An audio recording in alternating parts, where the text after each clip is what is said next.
il y a cette contradiction auxquelles les Français ont du mal à répondre et auxquelles les acteurs publics, selon les rôles qu'ils jouent, ont aussi des fois du mal à répondre. Parce que selon qu'un jour ils président un exécutif local, ils sont élus locaux, ou demain ils se retrouvent parlementaires ou ministres, parfois, comme ce ne sont pas quand même tous des personnes qui ont des doublements de la personnalité, ils ont du mal des fois à bien garder la cohérence dans leur discours et dans leurs actions. Les Français sont très attachés à l'égalité républicaine.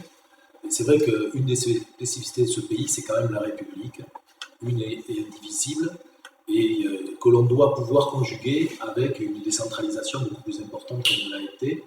Le premier mouvement de 82 a été un mouvement qu'on pouvait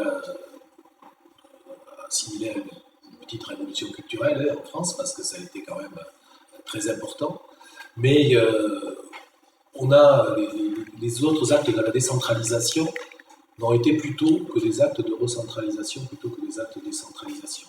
Et donc on n'est pas arrivé à l'aboutissement qui permettrait d'avoir à la fois les vertus de la République, avec dans certains domaines, moi je suis très attaché à ce qui est quand même encore un pouvoir central, et sur un certain nombre de domaines où on voit que l'agilité est plus forte quand la décision vient du terrain, où on puisse donc coupler ces deux éléments.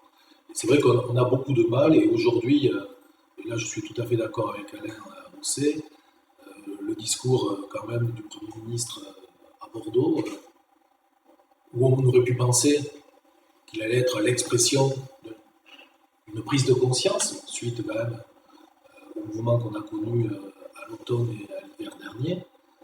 Mais ça a été l'expression d'un statu quo et surtout l'expression d'une défiance à l'égard des territoires. Et c'est ça qui peut paraître un peu surprenant, mais les mêmes qui tenaient un discours décentralisateur quand ils étaient dans l'opposition, aujourd'hui c'est en ce sens que je vous dis que selon les moments de l'histoire, on a parfois des prises de position qui peuvent être différentes. C'est pour ça qu'il ne faut pas rentrer au gouvernement.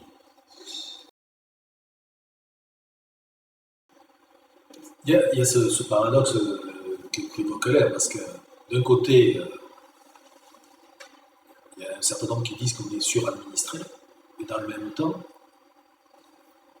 qu'est-ce qui se passe? C'est qu'il y a quand même un délitement, une disparition des services publics au plus près des territoires, et des personnes qui se sentent complètement abandonnées par les services publics.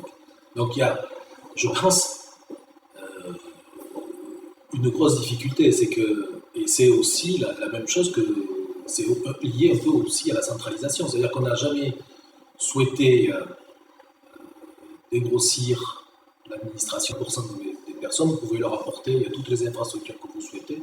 À un moment donné, s'il n'y a pas d'accompagnement humain au plus près, eh bien vous perdez le sens. Et aujourd'hui, ce dont on nous reproche le plus nos concitoyens, c'est cette perte de lien social et cette perte de relations au plus près. Et il faut qu'on soit très attentif, ne pas avoir des réactions trop technocratiques en disant tant d'usagers, tant de personnes en face. Non. Parce que vous n'apportez pas le même accompagnement à quelqu'un qui est en détresse qu'à quelqu'un qui, de toute façon, a tout pour réussir. Et donc, il faut qu'on soit très attentif, et dans notre organisation territoriale, il faut qu'il y ait de plus en plus de proximité si l'on veut demain, et je pense que tous autour de la table on partage au moins cet objectif-là, Eric l'a dit en introduction, qu'on fasse attention que demain, ça ne soit pas le grand remplacement qui remplace tous les démocrates. Prolonger peut-être encore sur cette question, on entend souvent qu'il y a trop de strates, une millefeuille des collectivités, est-ce que c'est une vraie question, c'est un mythe? Ce je crois qui est essentiel, c'est que réellement la gestion des difficultés ou des problèmes doit se faire différemment, doit se faire en fonction de la taille du problème. C'est-à-dire qu'il y a des fois, un maire va être en capacité de résoudre une difficulté. Si on parle par exemple d'environnement ou d'eau, d'assainissement, on est tout de suite sur des échelles qui sont beaucoup plus grandes, parce que la ressource n'est pas toujours située dans sa commune, et qu'il il faut aller chercher de la ressource ailleurs. Donc il y a besoin d'entente entre les territoires. Si on parle de cohésion sociale, eh bien, il faut à la fois prendre un petit peu de hauteur, mais ne pas trop s'éloigner non plus. Donc c'est le problème des strates est vraiment pour nous, enfin pour moi du moins, un faux problème. C'est que réellement, c'est en fonction du sujet, il y a besoin d'avoir un certain niveau de décision. Et si réellement il y avait une bonne répartition des compétences dans ce pays, je pense qu'on s'en sortirait bien. Mais sauf qu'à chaque fois que ce débat arrive sur la table, et sous le quinquennat de François Hollande, Alain était législateur à cette époque, ce qu'il y a, c'est que chaque échelon se tire dans les pattes plutôt que d'essayer de construire un modèle qui bénéficie à tout le monde.